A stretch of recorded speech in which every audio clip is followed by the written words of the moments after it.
Hello, and welcome to my journal entry number 1. I am Mindy Meitner. I call my presentation Mindy Lee Meitner, a lady with many, many hats who likes cats. I am a mom, a wife, a daughter, a sister, a teacher, a leader, a union rep, a student, a friend, and a bit of a crazy cat person. I have recently finished watching Chimamanda Ngozi Adichie's TED Talk titled The Danger of a Single Story. In completing this assignment, I reflected on how at times we can compartmentalize our stories and choose which portions to share with the various audiences in our lives. I tend to be a person who has more fluid lines between my home, work, and social personas.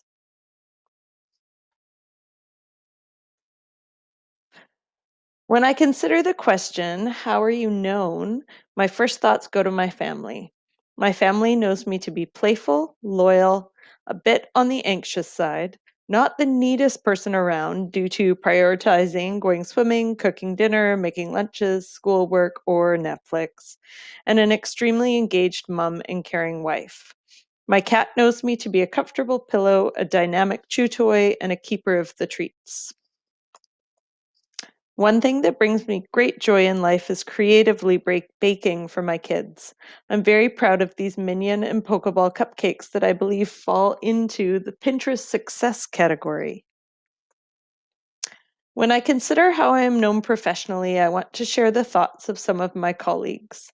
On our most recent Pro D Day, our staff did a team building activity where each staff member had a poster and we moved around the room noting qualities we admire or things we appreciate about each other. I keep my poster in my back room taped to my filing cabinet as it's a great pick me up on some of those tough days. My colleagues describe me as having dedication and compassion for my students, always being there to listen and care about others, and having enthusiasm and growth mindset. The comment I appreciate most, though, is keeps the humor alive.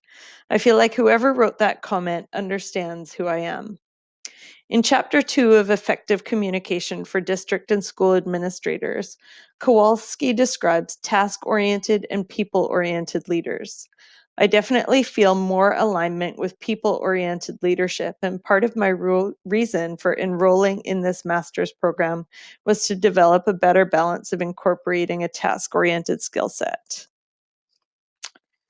In my classroom, I would be like to be known as a dedicated teacher, a teacher who is perceived as caring about her students, a teacher who engages kids and motivates them to want to learn and to want to extend their learning beyond the classroom. I want to be thought of as a teacher who is fair and has high expectations for her students. I want to be seen as a teacher who communicates effectively, empathetically, and honestly with parents. In considering how I would like to be known among my staff members, I want people to know that I am kind, I am dedicated to teaching and learning, I think I'm pretty funny, I'm hardworking, and I'm an advocate for my coworkers and students. I've read the novel Wonder by R.J. Palacio to my class on a few occasions. The novel does a great job of presenting precepts that act as themes that weave their way through the book. Three of these precepts have become very integral to my teaching, as well as how I present myself.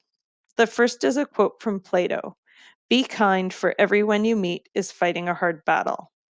In all our interactions with people, it's important to be empathetic, not necessarily always putting ourselves in others' shoes, but accepting we may not know, metaphorically speaking, that their shoes have holes, or they recently lost a shoe, or their shoe doesn't quite fit right, or maybe they don't really like their shoes right now.